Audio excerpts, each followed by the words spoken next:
تبارك الذي نزل الفرقان على عبده ليكون للعالمين نذيرا.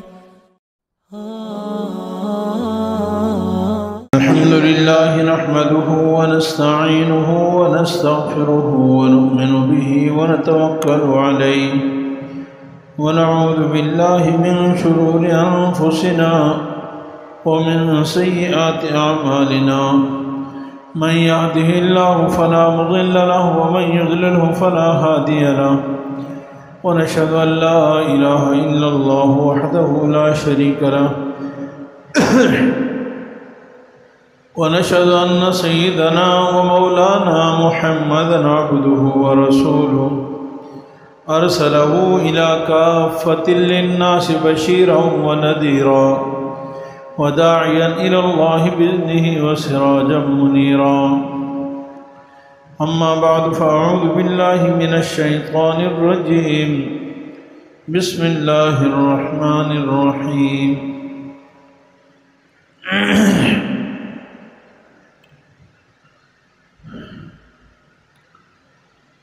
أولئك الذين امتحن الله قلوبهم للتقوى لهم مغفرة وأجر عظيم.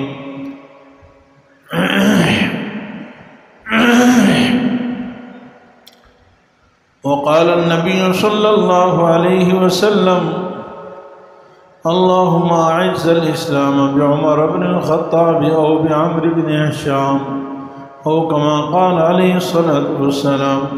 صدق الله ورسوله النبي الحبيب الكريم ونحن على ذلك لمن الشاهدين والشاكرين والحمد لله رب العالمين. درود شریف پڑھیں. اللهم صل على محمد وعلى آل محمد كما صليت على إبراهيم وعلى آل إبراهيم إنك حميد مجيد. اللهم بارك على محمد وعلى آل محمد كما باركت على إبراهيم وعلى آل إبراهيم إنك حميد مجيد. رب اشرح لي صدري ويسر لي أمري واحلل عقدة من لساني يفقهوا قولي. رب زدني علما.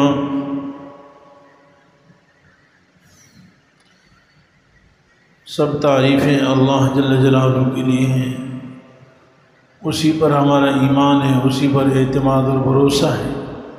اسی کی ہم عبادت کرتے ہیں اور اسی سے ہم اپنے گناہوں کی معافی مانگتے ہیں. اللہ جل جلالہ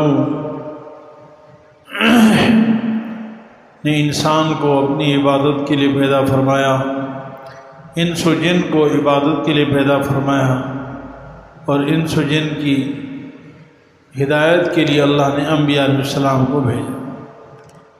انبیاء علیہ السلام کی محنت کے نتیجے میں ایسے بعض برگزیدہ لوگ پیدا ہوئے کہ اللہ تعالیٰ نے ان کو قیامت تک کے لیے معیار بنا دیا، نمونہ بنا دیا. وہ ہے صحابہ کرام کی جماعت. میرے عزیز بھائیوں، انہی بزرگ ترین اشرف ترین ہستیوں میں سے سیدنا عمر فاروق رضی اللہ تعالیٰ عنہ ہیں. یہ خلیفہ ثانی ہیں، دوسرے خلیفہ ہیں، اور صحابہ کرام میں آپ کا دوسرا مقام ہے. حضرت سیدنا عمر فاروق رضی اللہ تعالیٰ عنہ سن 23 ہجری میں 26 یا 27 ذی الحجہ، جیسا کہ آج ذی الحجہ کی 28 تاریخ ہے، تو 26 یا 27 ذی الحجہ کو فجر کی نماز میں حضرت عمر فاروق رضی اللہ تعالیٰ عنہ کو ایک مجوسی غلام نے شہید زخمی کیا، حملہ کیا، اور یکم محرم الحرام یعنی یکم محرم کی رات کو آپ اس دنیا سے رخصت ہو گئے. یعنی 24 ہجری کی یکم تاریخ کو حضرت عمر فاروق رضی اللہ تعالیٰ عنہ دنیا سے رخصت ہو گئے. تو گویا کہ سن 23 ہجری کا اختتام اور پھر سن 24 ہجری کی ابتدا بہت بڑے مسلمانوں کے لیے عظیم سانحہ سے ہوئی۔ سیدنا عمر فاروق رضی اللہ تعالیٰ عنہ نبی کریم صلی اللہ علیہ وسلم کے برگزیدہ صحابہ میں سے ہیں۔ آپ کا نام عمر ہے اور آپ کی لقب فاروق ہے، اور آپ کی کنیت ابو حفص عمر بن الخطاب رضی اللہ تعالیٰ عنہ۔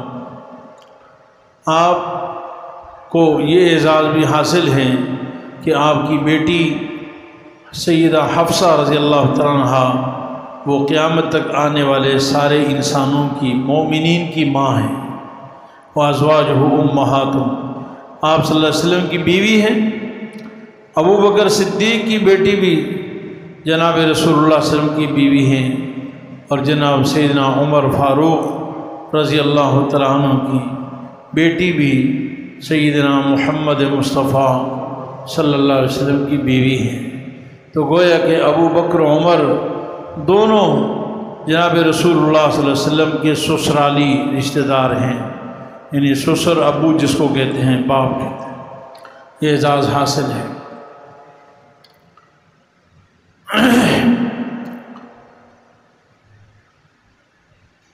مکہ مکرمہ میں جب اسلام کی دعوت شروع ہوئی تو مکہ میں 2 سردار بہت مشہور تھے، روب اور دبدبے کے اعتبار سے بھی، مال و دولت اور سرداری کے اعتبار سے بھی۔ ایک کا نام عامر ابن ہشام تھا جس کو ابو جہل کہتے ہیں، ابو جہل، اور دوسرے سیدنا عمر فاروق رضی اللہ تعالیٰ عنہ۔ آپ بہادری میں پورے مکے پر آپ کا روب تھا۔ مسلمان بڑی پریشانی کی حالت میں تھے، تکلیف کی حالت میں تھے، اور مسلمانوں کی تعداد تقریباً 39 افراد تھی، 39۔ ہر طرف سے مسلمانوں کو تنگ کیا جاتا تھا۔ تو جناب رسول اللہ صلی اللہ علیہ وسلم نے اللہ تعالیٰ سے دعا مانگی، اللہم اعز الاسلام بعمر بن الخطاب او بعمر بن ہشام، اے اللہ اسلام کو عزت عطا فرما، اسلام کو شان و شوکت اور دبدبہ عطا فرما، قوت عطا فرما، مضبوطی عطا فرما، عمر بن خطاب کے ذریعے سے یا عمر بن ہشام کے ذریعے سے۔ یعنی 2 آدمیوں کے نام لے کر آپ صلی اللہ علیہ وسلم نے اسلام کے غلبے، اسلام کی قوت، اسلام کی شان و شوکت بڑھانے کے لیے دعا فرمائی۔ تو کائنات میں عمر بن خطاب وہ عظیم انسان ہیں کہ صحابہ اسلام میں آئے، صحابہ کو عزت ملی، لیکن حضرت عمر فاروق وہ عظیم انسان ہیں کہ نبی دعا مانگ رہے ہیں کہ اللہ ان کے اسلام لانے سے اسلام کو قوت عطا فرما، اسلام کو غلبہ عطا فرما۔ حضرت سیدنا محمد مصطفیٰ صلی اللہ علیہ وسلم حضرت ابراہیم علیہ السلام کی دعا کے مصداق ہیں۔ جب بیت اللہ تعمیر فرمایا تو حضرت ابراہیم علیہ السلام نے دعا مانگی، ربنا وابعث فیہم رسولا منہم یتلو علیہم آیاتک، اے اللہ ایک رسول بھیج دیجئے، اس بیت اللہ میں رسول بھیج دیجئے۔ اور جناب عمر فاروق رضی اللہ تعالیٰ عنہ جناب محمد مصطفیٰ صلی اللہ علیہ وسلم کی دعا بن کر آئے، یعنی سارے صحابہ مرید ہیں اور سیدنا عمر فاروق رضی اللہ تعالیٰ عنہ نبی کی مراد بن کر آئے، نبی کی مراد بن کر آئے۔ حضرت عمر فاروق رضی اللہ تعالیٰ عنہ 40ویں نمبر پر مسلمان ہوئے۔ آپ صلی اللہ علیہ وسلم نے عمر کو مانگا تھا، بڑا تفصیلی شہادت واقعہ ہے حضرت عمر کا۔ آپ جناب رسول اللہ صلی اللہ علیہ وسلم کو شہید کرنے کی نیت سے مشرکین مکہ کے مشورے سے حضور کی طرف روانہ ہوئے۔ مشرکین مکہ نے کہا کہ بھائی کیا کریں،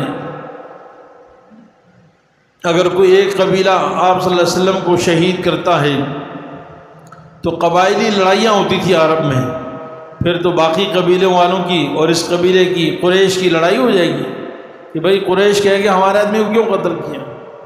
تو حضرت عمر سب نے مشورہ کیا کہ سب مل کر قتل کرتے ہیں، اور عمر فاروق رضی اللہ عنہ کو جب پتہ چلا انہوں نے کہا یہ کیا بات ہے، سب مل کر قتل کرتے ہیں، میں اکیلا کافی ہوں۔ شہید کرنے کے لیے روانہ ہوئے اور راستے میں ہی اللہ نے دل بدل دیا اور غلام بن کر آئے۔ سیدنا حمزہ رضی اللہ تعالیٰ عنہ آپ صلی اللہ علیہ وسلم کے چچا اور عظیم مجرت بہادری والے تھے عرب میں، وہ آپ صلی اللہ علیہ وسلم کی جس گھر میں تشریف فرما تھے اس گھر پہ چوکیداری کر رہے تھے۔ انہوں نے دیکھا کہ عمر آ رہے ہیں تو انہوں نے سمجھا کہ پتہ نہیں عمر تو اسلام میں داخل نہیں ہے، پتہ نہیں کس نیت سے آ رہا ہے۔ تو بہرحال عمر حمزہ رضی اللہ عنہ گھبرائے نہیں، کیونکہ عرب کے بہادروں میں سے وہ بھی تھے۔ لیکن جب رسول اللہ جناب رسول اللہ صلی اللہ علیہ وسلم کو پتہ چلا تو حضرت حمزہ سے پوچھا کہ کیا بات ہے؟ کہا عمر آ رہے ہیں، دور سے نظر آ رہے ہیں، پتہ نہیں کس نیت سے آ رہے ہیں۔ رسول اللہ صلی اللہ علیہ وسلم نے فرمایا بس آنے دو عمر کو، عمر میری مراد بن کر آ رہے ہیں، عمر کچھ نہیں کہیں گے۔ تو حضرت عمر رضی اللہ عنہ جب تشریف لائے تو صحابہ کرام نے نعرہ تکبیر بلند فرمایا، اسلام قبول فرمایا۔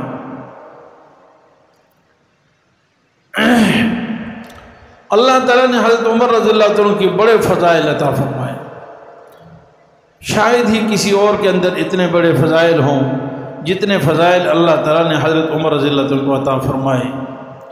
حضرت عمر رضی اللہ عنہ زمین پر مشورہ دیتے تھے، آسمان سے وحی بن کر قرآن نازل ہوتا تھا۔ بعض علماء نے 17 مقامات، یہ کوئی معمولی بات نہیں ہے، 17 شریعت کے احکام گنوائے ہیں، اور بعض نے تو 27 مقامات گنوائے ہیں۔ حضرت عمر زمین پر پہلے مشورہ دیتے ہیں، آسمان سے قرآن بعد میں نازل ہوتا ہے۔ سبحان اللہ۔ ابھی حج سے ماشاءاللہ ہزاروں لوگ، لاکھوں لوگ واپس آئے ہیں۔ بیت اللہ کے سامنے مقام ابراہیم ہے، ابراہیم علیہ السلام والا پتھر جو لفٹ کا کام دیتا تھا۔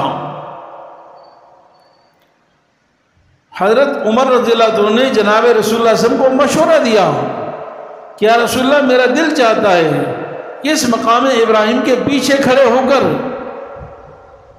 2 رکعت نفل پڑھی جائیں، یعنی یہاں پر خاص طور پر 2 رکعت نفل پڑھے جائیں، 2 رکعت نماز پڑھی جائیں۔ قرآن نازل ہوا وَاتَّخِذُوا مِن مَّقَامِ إِبْرَاهِيمَ مُصَلًّى، مقام ابراہیم کو تم مصلی بنا لو، قیامت تک جتنے حجاج کرام، جتنے عمرہ کرنے والے لوگ بیت اللہ جاتے ہیں، ان سب کے لیے بیت اللہ میں سب سے افضل ترین جگہ 2 رکعت طواف پڑھنے کی وہ مقام ابراہیم ہے۔ لوگوں کا وہاں ہجوم ہوتا ہے کہ 2 رکعت جو طواف کی، ہر نفلی طواف ہو یا فرض طواف ہو، واجب طواف ہو، ہر طواف کے بعد 2 رکعت نفل پڑھنا واجب ہوتا ہے، اور اس کی سب سے افضل ترین جگہ مقام ابراہیم ہے، اور نہ ہو تو اسی کے برابر پیچھے کسی جگہ۔ یہ رائے سیدنا عمر فاروق نے زمین پہ دی، اور اس رائے کا بظاہر کوئی عقل سے بھی کوئی تعلق نہیں ہے، لیکن فرمایا میرا دل یہ چاہتا ہے کہ یا رسول اللہ اس جگہ پہ نماز پڑھا جائے۔ قرآن آسمان سے نازل ہوا۔ جناب رسول اللہ صلی اللہ علیہ وسلم نے بدر کے میدان میں، بدر میں 70 بڑے بڑے کافر مارے گئے اور 70 گرفتار ہوئے۔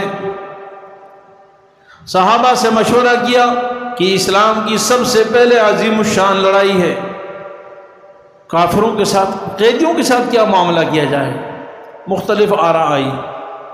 بعضوں نے کہا کہ مسلمان اس وقت بڑی تکلیف میں ہے، فقر و فاقے کی زندگی گزار رہے ہیں، ہجرت کر کے مدینہ آئے ہیں، ان سے فدیہ لے کر ان کو چھوڑ دیا جائے۔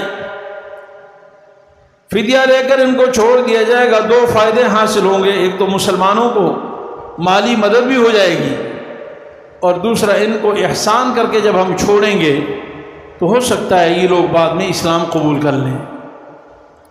لیکن قربان جاؤں سیدنا عمر فاروق رضی اللہ تعالیٰ عنہ پر، انہوں نے فرمایا یا رسول اللہ مجھے تو یہ رائے پسند ہے کہ جتنے کفار ہماری قید میں ہیں ان میں سے ہر کافر کو مسلمان رشتہ دار کے حوالے کریں، اگر قید میں باپ آیا ہے تو مسلمان بیٹے کے حوالے کریں، اگر بھتیجا آیا تو چچا کے حوالے کریں، اگر جو ہے بھانجا آیا ہے تو ماموں کے حوالے کریں، بھائی آیا ہے تو بھائی کے حوالے کریں، اور ہر مسلمان اپنے قریب ترین رشتہ دار کا سر قلم کرے، ان کی گردن اڑا دیں، تاکہ ساری دنیا والوں کو پتہ چل جائے کہ ہم حضور کے غلام ہیں، اور حضور کے ہاتھ پر جب ہم نے بیعت کر لی تو اس کے مقابلے میں نہ باپ کی کوئی حیثیت، نہ چچا کی کوئی حیثیت، نہ بیٹے کی کوئی حیثیت، نہ کسی اور رشتہ داری کی کوئی حیثیت نہیں ہے۔ جناب رسول اللہ صلی اللہ علیہ وسلم نے مشورہ کر کے فیصلہ یہی دیا کہ فدیہ لے کر چھوڑ دیا جائے، فدیہ لے کر چھوڑ دیا جائے۔ اللہ اکبر، قرآن کریم نازل ہو گیا آسمان سے، ما کان للنبی ان یکون له اسری حتی یسخن فی الارض، 10واں پارہ ہے، 3-4 آیتیں ہیں جن آیتوں کے نازل ہونے کے بعد جناب رسول اللہ صلی اللہ علیہ وسلم زار و قطار رو رہے تھے، اور فرمایا کہ اگر آج اللہ کا عذاب آتا تو عمر بن خطاب اور ایک اور صحابی کا نام لیا کہ ان دو کے سوا کوئی نہ بچتا۔ اللہ تعالیٰ نے فرمایا کہ نہیں، مال ایک طرح سے صحابہ کی شان کے مناسب نہیں تھا کہ مال لیا جائے، صحابہ کی شان بڑی اونچی تھی، اگرچہ جائز تھا، لیکن پھر اللہ تعالیٰ نے فوراً فرما دیا فَكُلُوا مِمَّا غَنِمْتُمْ حَلَالًا طَيِّبًا۔ رائے عمر فاروق کا پسندیدہ تھی، لیکن اب جب نبی نے فیصلہ کر لیا ہے تو ہو گیا ہے، اب جو تم نے مال غنیمت لیا خوب کھاؤ، حلال اور پاکیزہ میں نے تمہارے لیے کر دیا، حلال اللہ نے حلال کر۔ جناب رسول اللہ صلی اللہ علیہ وسلم کو زمین پر مشورہ دیا، یا رسول اللہ دنیا بھر سے لوگ آتے ہیں اور مرد اور عورتوں کا اختلاط رہتا ہے، آپ کے آس پاس بھی ازواج مطہرات بھی ہوتی ہیں، مختلف نظروں والے، لالچی نظروں والے لوگ بھی ہوتے ہیں، دنیا بھر سے لوگ آتے ہیں، وفود آتے ہیں، مجھے یہ پسند نہیں، یا رسول اللہ عورتوں کو الگ ہونا چاہیے، مردوں کو الگ ہونا چاہیے، مردوں کا عورتوں سے پردہ ہونا چاہیے۔ اللہ اکبر۔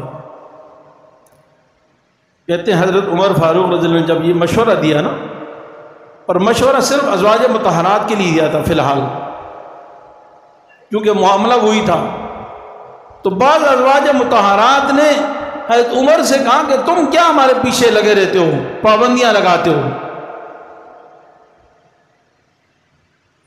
کیا مشورہ دیتے رہتے ہو تم، یعنی تھوڑا سا ناراضگی کا اظہار کیا۔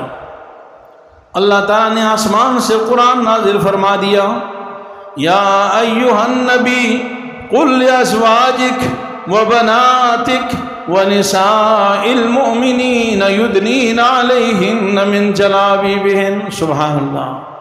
اے نبی آپ اپنی بیویوں سے کہہ دیجئے، ازواج مطہرات سے کہہ دیجئے، وبناتک اور اپنی بیٹیوں سے کہہ دیجئے۔ بعض جاہل لوگ کہتے نبی کی ایک ہی بیٹی تھی، اللہ کا قرآن کہہ رہا اپنی بیٹیوں سے کہہ دیجئے، بیٹی نہیں بیٹیوں سے۔ بنات جمع کا لفظ ہے جو کم از کم 3 سے اوپر پردہ کرتی، 3 یا 3 سے اوپر، اور اپنے بیٹیوں سے کہہ دیجئے۔ یہاں بیٹیوں سے مراد آپ صلی اللہ علیہ وسلم کی اپنی بیٹیاں ہیں، امت کی بیٹیاں نہیں، اس لیے کہ اس کے لیے بعد میں دوسرا لفظ ہے وَنِسَاءِ الْمُؤْمِنِينَ، اور سارے مومن، سارے ایمان والوں کی عورتوں سے کہہ دیجئے کیا کریں، یدنین علیہن من جلابیبہن، پردہ کیا کریں، بڑی چادر اپنے چہرے کے آگے لٹکایا کریں. پردے کے جتنے احکام میں سب حضرت عمر فاروق کی رائے تھی.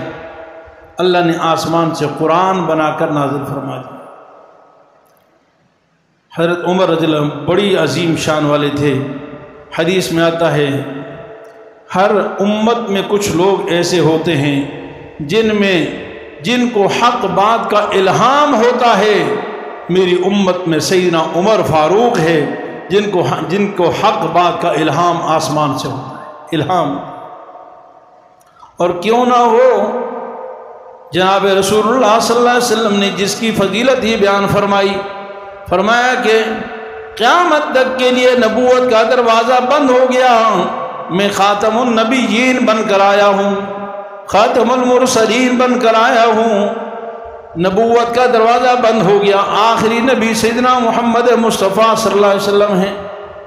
لیکن فرمایا کہ اگر نبوت کا دروازہ میرے بعد کھلا ہوتا تو اس میں سب سے زیادہ لیاقت سیدنا عمر فاروق میں تھی.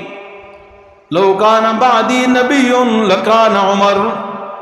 اگر میرے بعد کوئی نبی ہوتا تو وہ عمر ہوتے، لیکن نبی نہیں ہیں. لہذا حضور صلی اللہ علیہ وسلم آپ صلی اللہ علیہ وسلم کے محبوب ہیں. حضرت عمر رضی اللہ تعالیٰ عنہ آپ صلی اللہ علیہ وسلم کے محبوب ترین صحابہ میں سے.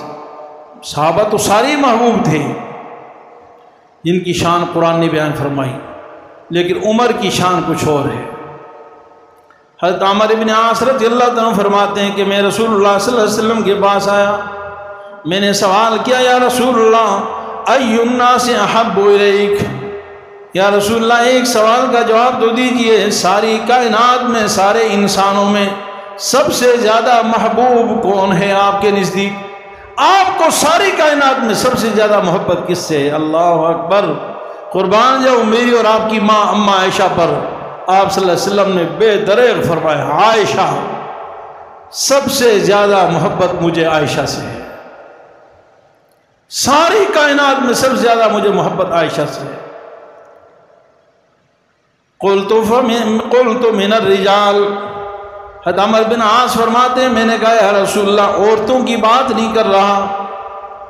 ہو سکتا ہے بیویوں سے تو محبت ہوتی ہے، تو آپ کو بھی اپنی بیوی سے محبت تھی. میں مردوں کی بات کر رہا ہوں. مردوں میں سب سے زیادہ محبوب کون ہے؟ فرمایا ابوہا ثم ابوہا. فرمایا عائشہ کا ابا. علماء فرماتے ہیں کہ آپ صلی اللہ علیہ وسلم نے ابو بکر نام نہیں لیا، ابو بکر کا نام نہیں لیا، بلکہ عائشہ کی طرف نسبت کی. فرمایا عائشہ کا باپ ابوہا، عائشہ کا باپ، جس میں اس بات کی طرف اشارہ ہوتا ہے کہ عائشہ کے باپ سے سب سے زیادہ محبت ہونے کی ایک وجہ شاید یہ ہے کہ وہ عائشہ کے باپ ہیں. میری محبوب ترین، محبوبہ ترین عورتوں میں، بیویوں میں سب سے محبوب ترین اس کے والد ہیں. فرماتے ہیں ثم من. پھر میں نے کہا یا رسول اللہ ابو بکر کے بعد کس کا مقام آتا ہے؟ فرمایا ثم عمر بن الخطاب رضی اللہ تعالیٰ عنہ. مردوں میں دوسرے نمبر پر اس کائنات میں سب سے زیادہ محبت عمر خطاب سے ہے. سبحان اللہ. یہ ہے عمر بن خطاب کی شان. اللہ اکبر کبیرہ. حضرت عمر بن خطاب رضی اللہ عنہ کو یہ فضیلت حاصل ہے. اللہ تعالیٰ نے بہت سارے صحابہ کا نام لے کر نبی صلی اللہ علیہ وسلم کی زبانی جنت کی بشارت دی ہے. ویسے تو سارے صحابہ جنتی ہیں، لیکن بعض صحابہ وہ ہیں جن کا نام لے کر جنت کی بشارت دی. وہ 10 صحابہ ہیں جن کا نام لے کر فرمایا یہ جنتی ہے. ان میں سب سے پہلے ابو بکر، دوسرے نمبر عمر. فرمایا ابو بکر فی الجنہ، عمر فی الجنہ، عثمان فی الجنہ، علی فی الجنہ. چاروں خلفائے راشدین ترتیب وار نام. حضرت ابو موسیٰ اشعری رضی اللہ عنہ فرماتے ہیں ایک دن آپ صلی اللہ علیہ وسلم قریب کے کسی باغ میں تشریف فرما تھے. میں بھی وہاں گیا. صحابہ کرام آپ سب کی خدمت میں حاضر ہوتے تھے اور پورا دن کوئی گھنٹے لگاتا تھا کہ رسول اللہ میں خدمت کرنا چاہتا ہوں، آپ کے ساتھ رہنا چاہتا ہوں۔ تو آپ صلی اللہ علیہ وسلم باغ میں بیٹھے تھے، ابو موسیٰ اشعری نے فرمایا میں باغ کے باہر آپ کی حفاظت چوکیداری کے لیے بیٹھ جاتا ہوں۔ باغوں کی چار دیواری ہوتی تھی، باڑ ہوتا تھا جس کا ایک گیٹ ہوتا تھا۔ تھوڑی دیر بعد دیکھے سیدنا ابو بکر صدیق تشریف لے آئے، فرمایا کہ آپ ایک دن تھوڑا سا ٹھہریے، میں رسول اللہ صلی اللہ علیہ وسلم سے اجازت لے کے آتا ہوں کہ اندر آنے دینا ہے یا نہیں آنے دینا۔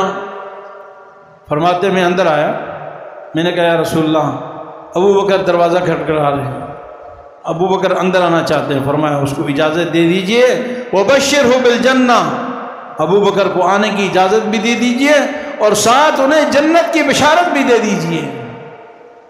پھر تھوڑی دیر میں سیدنا عمر فاروق تشریف لائے، ان کے بارے میں بھی یوں ہی سوال و جواب ہوا۔ فرمایا ان کو بھی آنے دیجئے اور ان کو بھی جنت کی بشارت دے دیجئے۔ پھر عثمان تشریف لائے، فرمایا ان کو بھی آنے دیجئے اور ان کو بھی جنت کی بشارت دیجئے۔ یہ صحابہ کی شان تھی بھائی۔ حضرت عمر رضی اللہ عنہ کو اللہ نے بہت اونچا مقام عطا فرمایا۔ فرمایا 40ویں نمبر پر مسلمان ہوئے، لیکن اسلام میں دوسرا مقام، دوسرے نمبر پر جا کر ٹھہر گئے۔ پہلا نمبر ابو بکر کا اور دوسرا نمبر سیدنا عمر فاروق رضی اللہ اکبر۔ یوں تو شیطان کی صفت یہ ہے کہ اللہ کے نیک بندوں کو ورغلاتا ہے، پیچھے پڑ جاتا ہے۔ جو گمراہ ہیں وہ تو گمراہ ہیں، جہاں نیکی ہوتی ہے خزانہ نظر آتا ہے وہاں بھی شیطان زیادہ کوشش کرتا ہے۔ جس راستے پہ انسان جا رہا ہو شیطان اس کی تلاش میں ہوتا ہے وسوسے ڈالنے کے لیے۔ لیکن رسول اللہ صلی اللہ علیہ وسلم نے فرمایا میری امت میں حضرت عمر رضی اللہ عنہ کو یہ اعزاز حاصل ہے کہ جس راستے پر عمر چل رہا ہو شیطان راستہ بدل لیتا ہے، شیطان راستہ بدل لیتا ہے۔ اللہ اکبر کبیرہ۔ جناب رسول اللہ صلی اللہ علیہ وسلم نے ارشاد فرمایا کہ ان اللہ جعل الحق علی لسان عمر، عمر کی شان یہ ہے کہ اللہ نے حق کو ان کی زبان پر جاری کر دیا ہے۔ آپ نبی کریم صلی اللہ علیہ وسلم خطبے میں ہم پڑھتے ہیں ارحم امتی بامتی ابو بکر واشدہم فی امر اللہ عمر، اس کائنات میں میری امت پر سب سے زیادہ رحمت و شفیق وہ ابو بکر ہیں، اور اللہ کے احکام اور معاملات شریعت کو نافذ کرنے میں فرمایا سب سے زیادہ سخت سیدنا عمر فاروق ہے۔ واشدہم فی امر اللہ عمر، حضرت عمر رضی اللہ تعالیٰ عنہ سب سے زیادہ سخت ہیں۔ اللہ تعالیٰ نے آپ کو خلافت عطا فرمائی، 10 سال 6 ماہ اور 10 دن آپ نے خلافت کی، 22 لاکھ مربع میل پر حکومت کی، اور اکثر فتوحات پھر حضرت عثمان کے دور میں جو ہوئی وہ بھی حضرت عمر رضی اللہ عنہ کی ہی تسلسل تھا۔ اللہ تعالیٰ نے آپ کو بہت اونچی شان عطا فرمائی۔ صحابہ کرام حضرت علی رضی اللہ عنہ جب جناب عمر رضی اللہ عنہ زخمی تھے تو حضرت علی رضی اللہ عنہ آئے، فرمایا کہ اللہ تعالیٰ آپ کو صحت دیں، اور اگر آپ دنیا سے رخصت بھی ہو گئے تو انشاءاللہ اللہ تعالیٰ اے عمر تجھے اپنے دونوں دوستوں سے علیحدہ نہیں فرمائیں گے۔ تجھ سے پہلے جو تیرے 2 دوست چلے گئے وہ 2 دوست کون تھے؟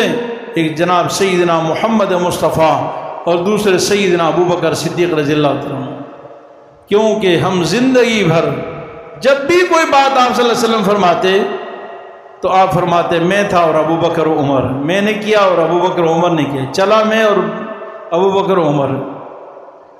ایک دفعہ کا واقعہ ہے، آپ صلی اللہ علیہ وسلم نے بہت سارے